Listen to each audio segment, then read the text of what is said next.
We are going to pick up today where we left off last time. So where we left off on the previous video, previous class was we were solving systems of equations with three variables. And we did two examples, and I've got two more examples. So what we're going to do to start, exercise 2, we're going to solve this system.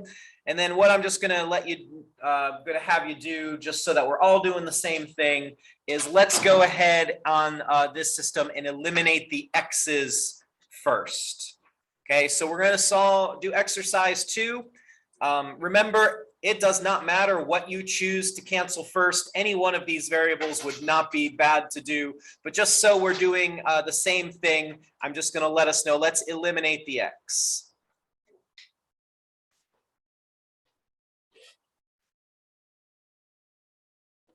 Okay, I'll give you 3 or 4 minutes to go ahead and do that.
Okay, so I'm going to start by eliminating the x's. If you used different equations than I did, then remember, we will end up with the same answers. So if you got a different value, then let's just look and check your arithmetic. That's usually the mistakes that get made on this, is not really procedural, it's arithmetic. So first thing I'm going to notice, if I'm going to eliminate the x's, because I am mathematically lazy, If I take the top and the bottom, I don't have to do anything. I can just smush those two together and the x's will eliminate right away. So I'm going to go ahead and do that. So I'm going to take x and negative x, and that is going to be no x's. Then negative 3y and negative y is negative 4y.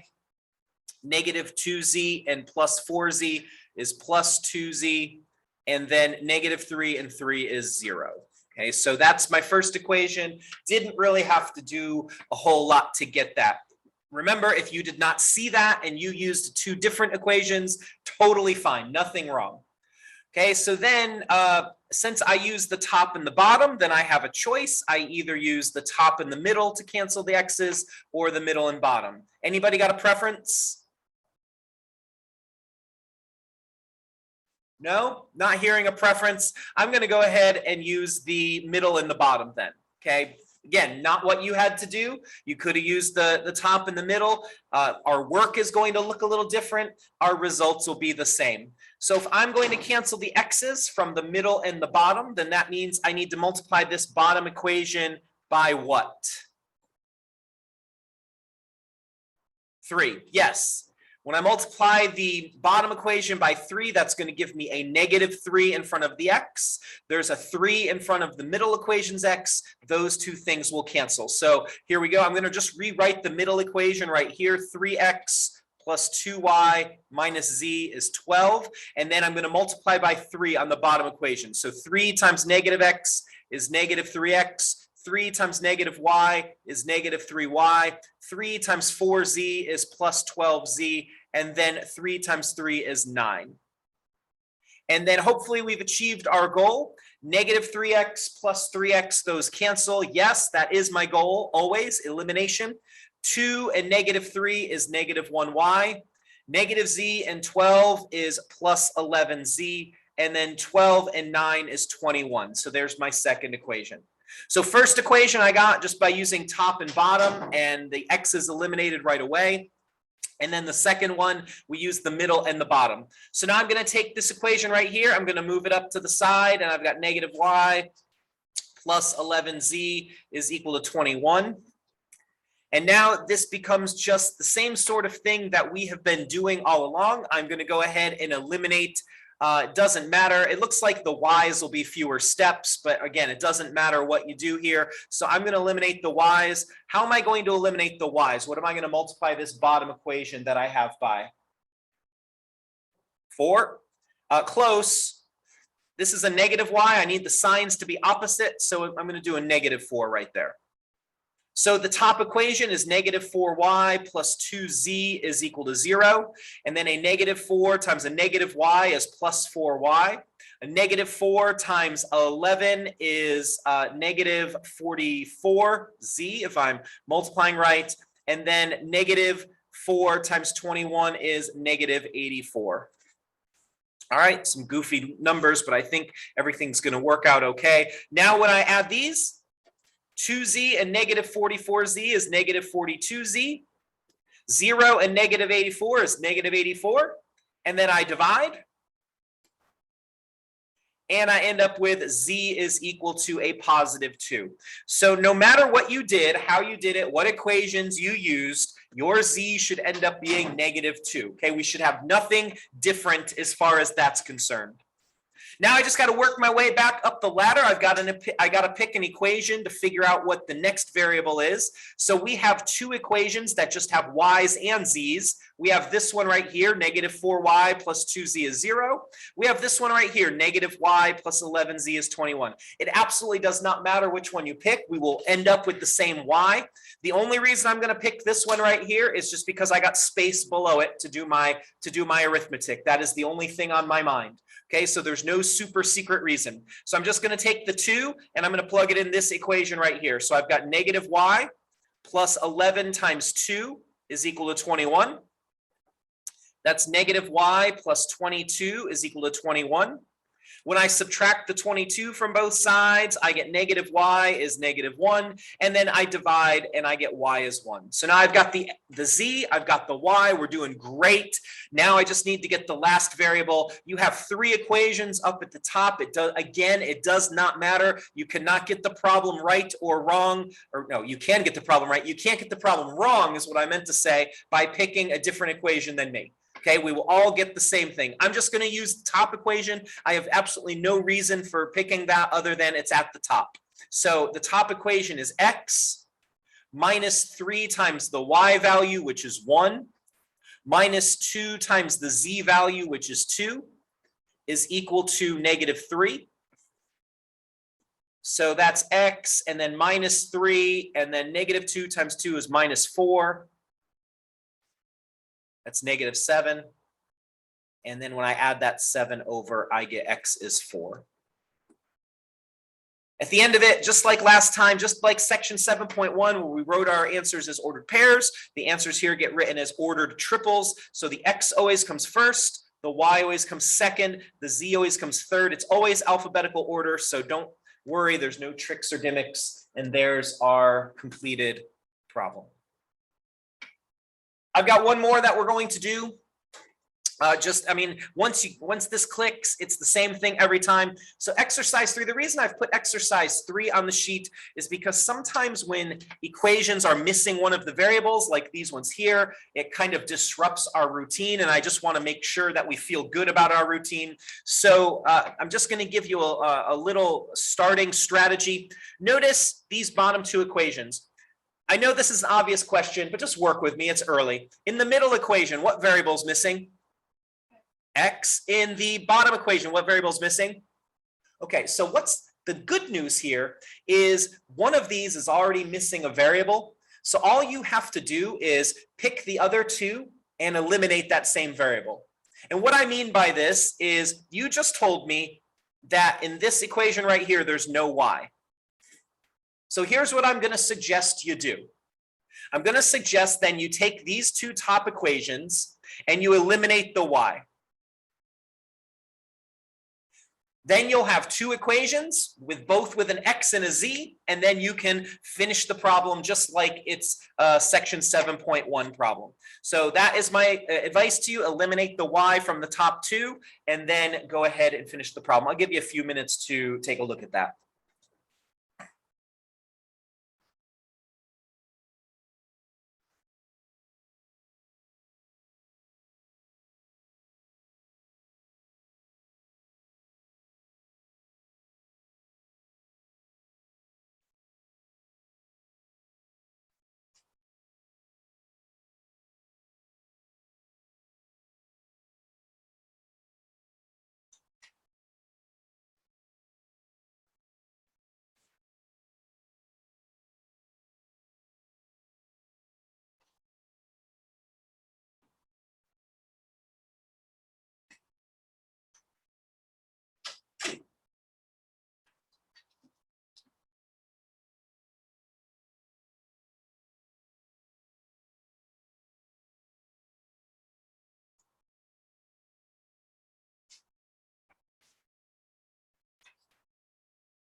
Just to give everybody a nudge and make sure we're working in the right direction, if we are going to eliminate the y's in these 2 equations, what do I have to multiply by? What do I have to multiply the top, and what do I have to multiply the middle by to eliminate the y's?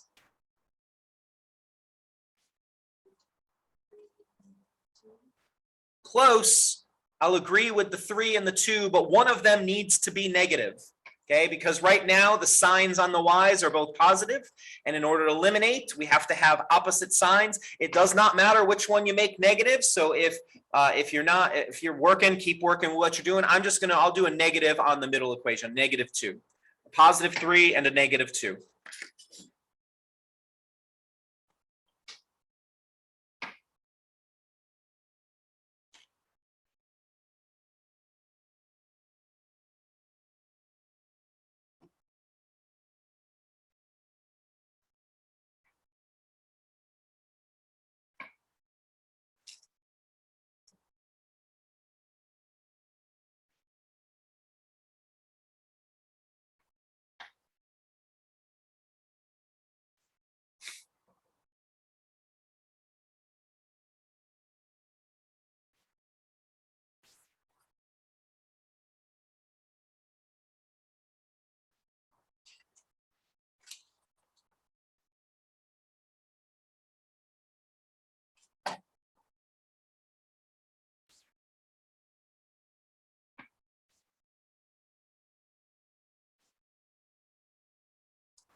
Okay, in case you're a little befuddled, why did we pick 3 and negative 2 for the y's? Well, in these two equations, I've already got a 2 in front of the y, so 2 times 3 is 6. And then on the middle equation, I've got a 3 in front of the y, so 3 times negative 2 is negative 6. So I'm going to take these two equations, I'm going to multiply them, I'm going to write it right here, right below. So 3 times 3x is 9x. 3 times 2y is 6y. 3 times negative z is negative 3z. And then that's equal to 3 times negative 1 is negative 3. Remember, if you got any sort of question, if I'm doing something you don't see why or what's going on, let me know. I don't want you to leave here feeling any sort of confusion about this. Negative 2 times 3y is negative 6y. The negative 2 times z is negative 2z. And then the negative 2 times 12 is negative 24. So if I've done everything right now, my y's should cancel, and I should end up with two equations that both have an x and both have a z. So let's do this. When I smush these two together, I've got a 9x in the x column, a 6y and a minus 6y. I've achieved my goal. I've canceled the y's. And then negative 3 and negative 2 is negative 5z. And then negative 3 and negative 24 is negative 27. There we go. And I saved myself a little labor by noticing that this bottom equation did not have any y in it already. So what I'm going to do is I'm going to take that bottom equation, the x minus 3z is negative 3, and I'm just going to write it down here. And now I've got two equations with two unknowns. This is the situation we talked about last class, and we seem to go through that all right. Doesn't matter what I eliminate. I'm just going to save myself a little work and only have to multiply one of the equations. So I'm going to do the bottom equation. If I'm going to cancel the x's, what do I have to multiply by here? Again, 9 is close. That would give us the same exact thing, and we always want to have opposites. So I'm going to do negative 9. So the first equation, 9x minus 5z is equal to negative 27. Nothing happens with that. And then negative 9 times x is negative 9x. Negative 9 times negative 3 is plus 27z. And then negative 9 times negative 3 is positive 27. I add these up. Negative 5 plus 27 is 22z's. Negative 27 plus 27 is 0. Don't worry about that. That does not mean that this is dependent or inconsistent. I told you we weren't going to talk about those in this section. All that means is 0 is a number, and when you divide by 22, you get, your z value is 0. All right, just about done now. The z value is 0, so I work up the ladder. I'm going to use that z value. Pick your favorite one of these two equations that has two unknowns, the x and the z. Doesn't matter which one. I'm just going to go ahead and use this one right here. So I have 9x minus 5 times z, which is 5 times 0, is negative 27. 5 times 0 is 0. End up with x is negative 3. So I've got my z, I've got my x. And so lastly, I'm going to pick any one of the equations. It doesn't matter which one, and I'm going to figure out what the y is. I'm going to simply use the middle equation because it's a little simpler. So the middle equation is 3 times y plus z, which is 0, is equal to 12. When I divide by 3, I get y is 4. Hey, Perkster, could I use the top equation even though it has 3 variables? Certainly. Yes, it does not matter. We will all have the same ordered triple, or we should, an x value of negative 3, a y value of 4, a z value of 0, and there is my solution set right there. All right, so I know there's busy work involved with that. I totally get it. Just make sure that the biggest thing you can do, honestly, on the test for this unit, in the past, students have not struggled for the most part solving systems. The only real challenge is making sure you keep your arithmetic straight. Make sure you multiply every term by whatever you're multiplying by. Okay, so just don't rush it. Take your time and finish out. All right, we're going to end up with just a couple final problems.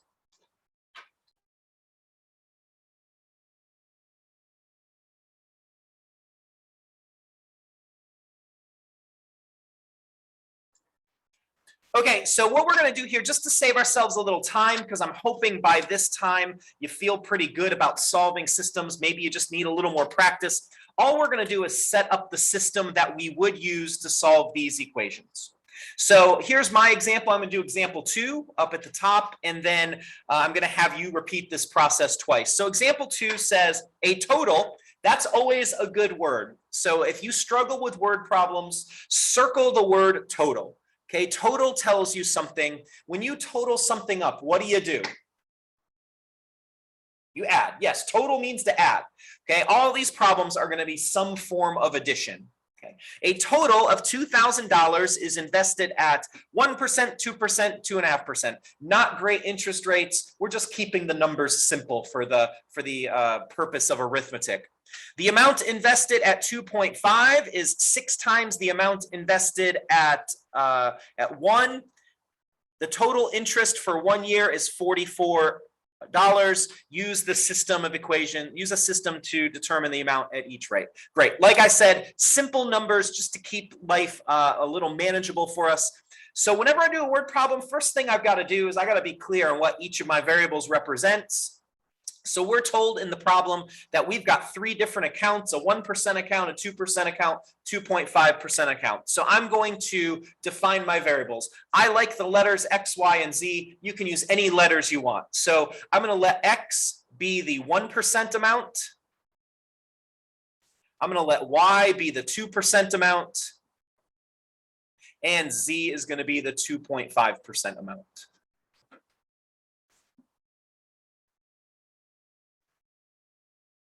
Now, hopefully, when we go through these examples, you find these problems to be fairly straightforward. I'm not trying to torture you, just trying to get you to the point where you don't mind trying to get the information out of a problem so that when you go off and if you're in an economics class and you need to set up a system for whatever business or whatever economy you're studying, that it becomes a little less of a trial. So here we go.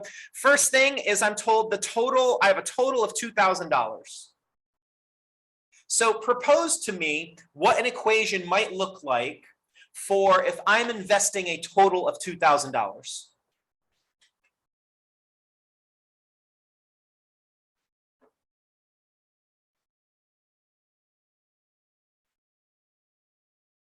Well, if X is the amount in the 1% and Y is the amount in the 2% and the Z is the amount I put into the 2.5%, what am I going to do with those 3 amounts?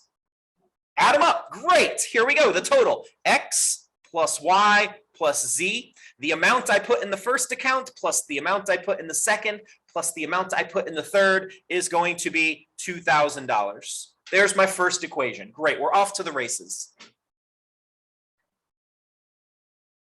The second sentence says the amount invested at 2.5% is, does anyone know when you see the word is, what does is represent mathematically? Equals. Yes, whenever you see the word is the clue that something's equal. So this second sentence says the amount invested at 2.5. Okay, well, the amount invested at 2.5 was the letter Z. It's right there. The word is means equals 6 times the amount invested at 1%. So what expression is that? 6 times the amount invested at 1%. Sure, awesome. Thank you so much. And now what I'm going to do so that I have my second equation is, you notice in all of our systems, all of the X's and Y's and Z's are on the same side.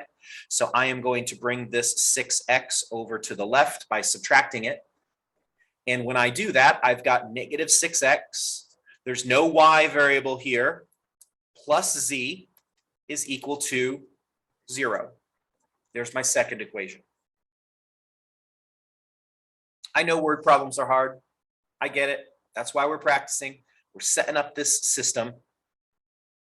The last sentence says the total. Oh, there's that word again. We're going to be adding something up.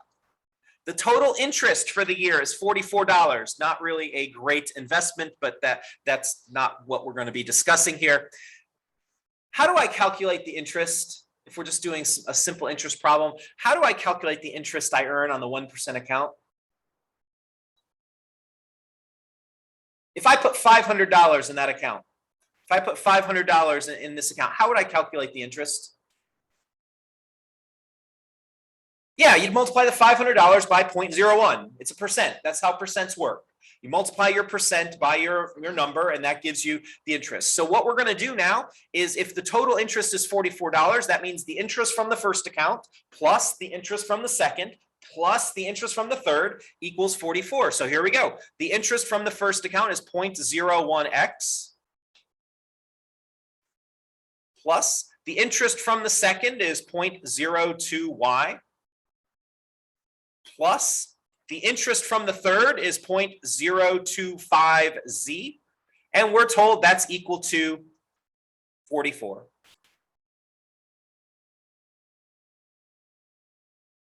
Now, like I said, we're not going to go ahead and solve this just because I think we've done enough solving for you to get the gist of it. But I do want to make one mention, like if you are doing one of these on the homework and you want to solve, or if you want to see how you do on this, I would recommend doing one thing before I even solved anything.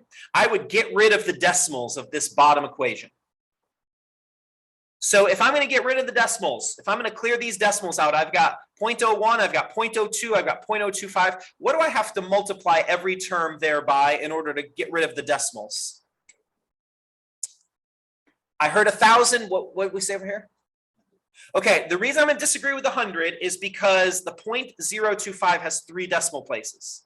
So I need to move everything. I need to multiply by something that will clear the decimal there. So I'm going to go with that 1,000 that I was told, because that'll move everything 3 decimal places and I will have whole numbers. So and your calculator can do this for you. 1,000 times 0.01 is going to be 10x. 1,000 times 0.02 is going to be 20y. And then 1,000 times 0.025 is 25z. And then 1,000 times 44 is 44,000. Now you have 3 equations.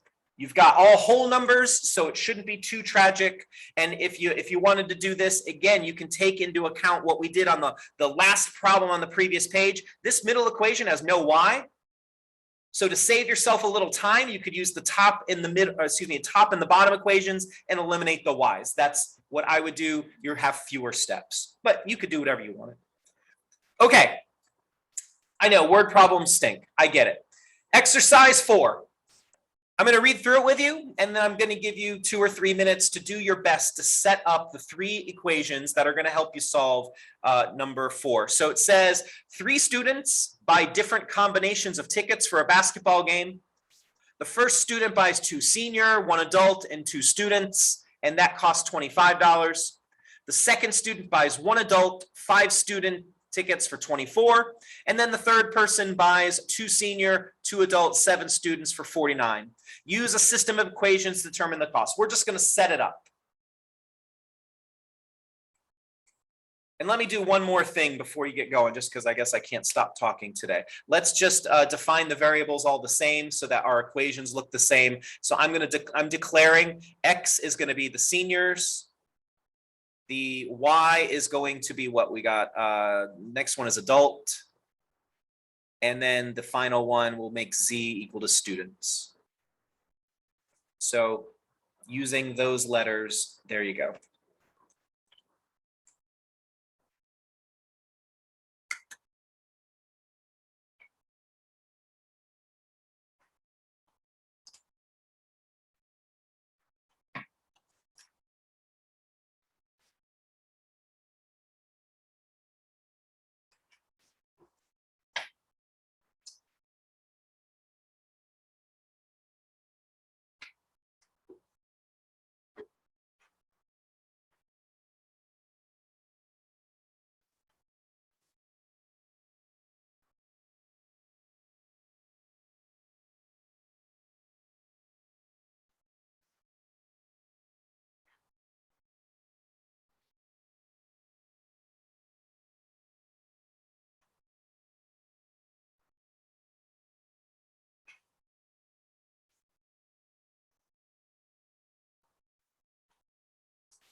Okay, so the first sentence here says 3 students buy different combinations of tickets. That's just exposition to set up the kind of fake situation that we're solving here. So the next sentence says the first student goes to the ticket window, buys 2 seniors, 1 adults, and 2 student tickets for $25. So propose a equation that represents that sentence there.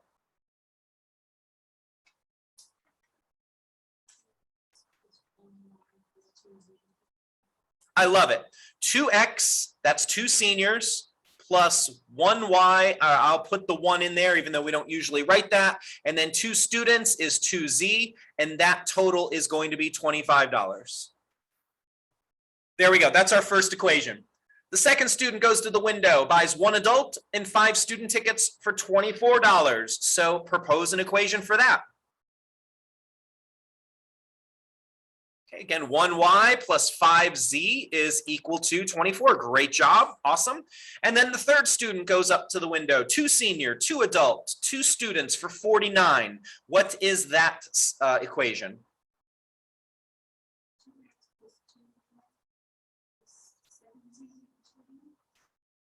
Perfect. 2x plus 2y plus 7z is 49. And then you can use those equations to go ahead and solve the system. That's not what we're going to do. We're just setting up, we're setting the systems up just for fun. All right, got one more of these.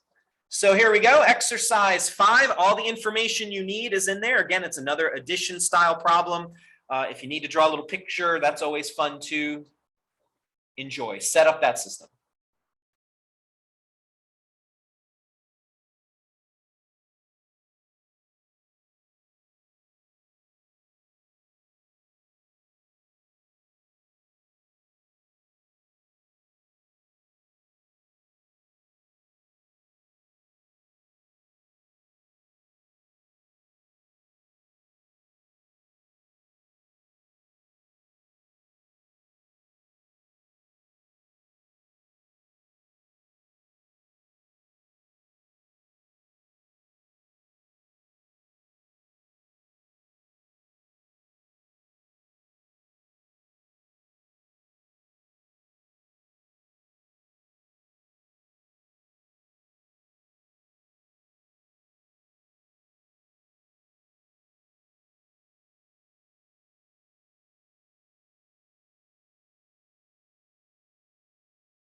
All right, so whatever you want to do here, I've defined my variables. X is the largest angle, Y is the medium, Z is the smallest. If you defined your letters differently, that's fine. Just keep track of our equations should be the same, but if the letters are different.